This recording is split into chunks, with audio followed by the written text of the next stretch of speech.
Very good morning, students. Let's we start our next topic of fifth chapter of bio, and the topic is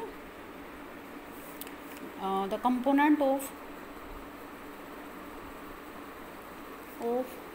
an ecosystem. इससे पहले हमने types ecosystem देखा था, ecosystem होता क्या है, टाइप्स ऑफ इकोसिस्टम देखे थे. अब हम देखेंगे कंपोनेंट्स ऑफ इकोसिस्टम. हमारा जो इकोसिस्टम है वो कितने कंपोनेंट से बना होता है. तो हमारा जो इकोसिस्टम है वो दो कंपोनेंट्स का बना होता है. Ecosystem made of the two main components. ये कह सकते हैं ecosystem is made up of two components. First जो कंपोनेंट होगा वो हमारा है abiotic component. Abiotic component and second जो है वो है बायोटिक कंपोनेंट. ये कह सकते हैं हमारा जो इकोसिस्टम है दो कंपोनेंट्स का बना होता है, abiotic and biotic components. Abiotic मतलब नॉन लिविंग इन्वायरमेंट. जितना भी नॉन लिविंग इन्वायरमेंट है वो एबायोटिक कंपोनेंट बनाता है इकोसिस्टम का. और जितने भी लिविंग चीज़ें हैं, लिविंग जो थिंग्स होती हैं जैसे कि plants, animals, micro organism, plants, animals and micro organism are made the biotic component of an ecosystem. ठीक है. तो एबायोटिक कंपोनेंट इकोसिस्टम वो हो जाता है कि हम दोबारा से मैं बता देती हूँ. Abiotic component made the non living component of an ecosystem which is made of the non living thing. जैसे कि for example air, water, soil. ठीक है. ये सारे क्या होते हैं, ये हमारा नॉन लिविंग इन्वायरमेंट बनाते हैं. तो ये नॉन लिविंग कंपोनेंट होते हैं इकोसिस्टम के, क्योंकि हमारा जो इकोसिस्टम है ना जो दो कंपोनेंट से बना होता है, लिविंग और नॉन लिविंग. तो नॉन लिविंग में हमारा ये इन्वायरमेंट एयर, वाटर, सोयल बनाएंगे, और लिविंग में जितने भी लिविंग थिंग्स हैं जैसे कि plants, animals and micro organism हैं. तो इकोसिस्टम दो चीज़ों से ही मिलकर बना होता है, लिविंग और नॉन लिविंग. ठीक है. क्योंकि ये दोनों चीज़ें ही मिलकर हमारी लाइफ को अप टू एंड एंडिंग तक चलाती रहती हैं. कंटिन्यूस हमारी जो लाइफ होती है वो चलती रहती है. इनको मतलब दोनों चीज़ें मिलकर इनपुट जो मिलता है नॉन लिविंग से मिलता है, आउटपुट कौन देती है, लिविंग देती है. तो इनपुट और आउटपुट इन दोनों का अपने आप में ही खुद में ही मतलब इनको किसी एक्स्ट्रा चीज़ की ज़रूरत नहीं पड़ती है. एक रिसाइकलिंग की फॉर्म में ये चलते रहते हैं. हमारा इकोसिस्टम हमारे जो इन्वायरमेंट को है ना मेंटेन करके रखता है. ठीक है. तो ये थी इकोसिस्टम के कंपोनेंट्स के बारे में. नेक्स्ट यदि हम बात करें डिटेल में किसके, कि बायोटिक कंपोनेंट्स के बारे में. किसके बारे में, बायोटिक कंपोनेंट्स. बायोटिक कंपोनेंट्स जो कि प्लांट्स और एनिमल्स से बनकर बनता है. प्लांट्स, एनिमल्स और इससे बनता है माइक्रो ऑर्गेनिज्म से. ठीक है. अब हम बात करेंगे जो प्लांट्स, एनिमल, माइक्रो ऑर्गेनिज्म. ये माइक्रो ऑर्गेनिज्म तो होते हैं डीकम्पोजर होते हैं. कैसे होते हैं, डीकम्पोजर ज़्यादातर, मतलब जो चीज़ों को डीकम्पोज करने में हेल्प करते हैं. प्लांट्स क्या होते हैं, प्रोड्यूसर होते हैं जो कि प्रोड्यूस करते हैं किसी चीज़ को, बनाते हैं. और एनिमल्स क्या होते हैं, कंज्यूमर होते हैं. कंज्यूमर मतलब जो कंज्यूम करते हैं चीज़ों को, अपना फूड खुद नहीं बनाते, प्लांट्स के ऊपर डिपेंड करते हैं. तो हमारा जो इकोसिस्टम यहीं से पता चल गया, जो बायोटिक कंपोनेंट है उसमें क्या होती, एक तो प्रोड्यूसर होंगे, दूसरे क्या होंगे, कंज्यूमर होंगे, एंड थर्ड क्या होंगे, डीकम्पोजर होंगे. क्या होंगे, डीकम्पोजर.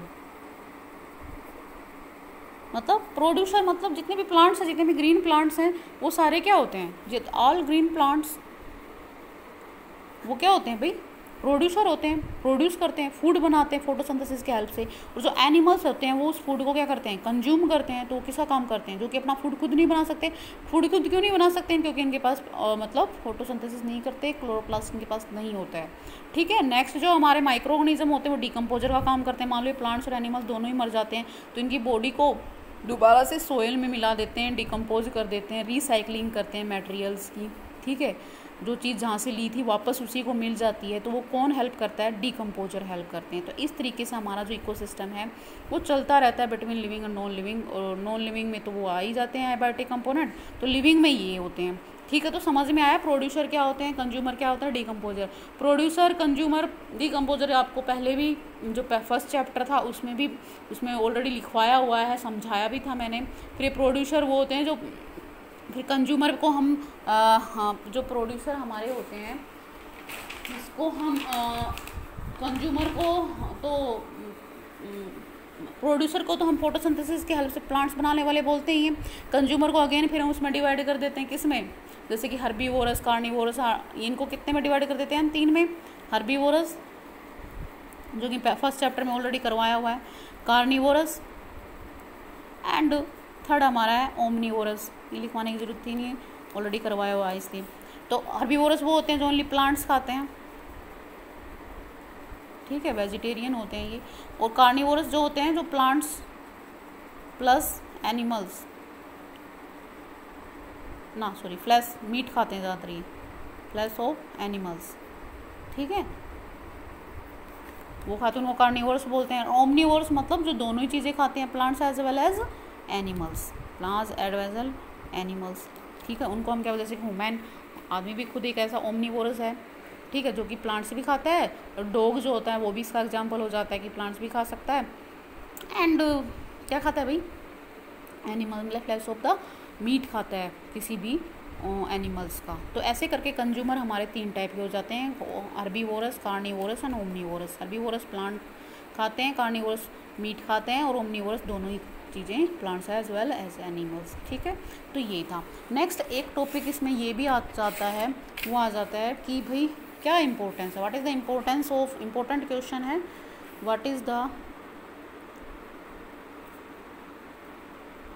इम्पोर्टेंस ऑफ डिकम्पोजर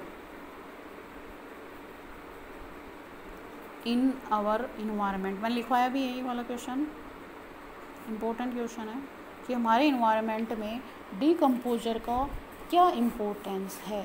तो क्या इम्पोर्टेंस हो जाएगा इन्वायरमेंट में डिकम्पोजर का, कि ये जो डिकम्पोजर होते हैं ये डिकम्पोजन प्रोसेस में हेल्प करते हैं। प्लांट्स और एनिमल्स मालूम मर जाते हैं, डेड बॉडी जो प्लांट्स, तो क्या करते हैं? Dead bodies of plants and animals की जो डेड बॉडी होती हैं उनको डिकम्पोज करके,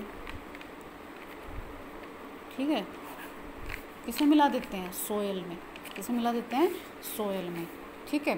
तो इस वजह से जो हमारा इन्वायरमेंट है वो पोल्यूशन से बच जाता है, मतलब दूषित नहीं होता है।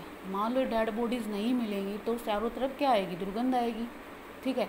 आसपास में रहने वाले लोगों को क्या होगी? इससे प्रॉब्लम होगी। तो ये सब चीज़ें ना हो तो डिकम्पोजर क्या करते हैं? उन डेड प्लांट्स और एनिमल्स की बॉडीज़ को डिकम्पोज करके सोयल में मिला देते हैं। तो एक तो इम्पोर्टेंस ये हो जाता है किसका? डिकम्पोजर का, ठीक है।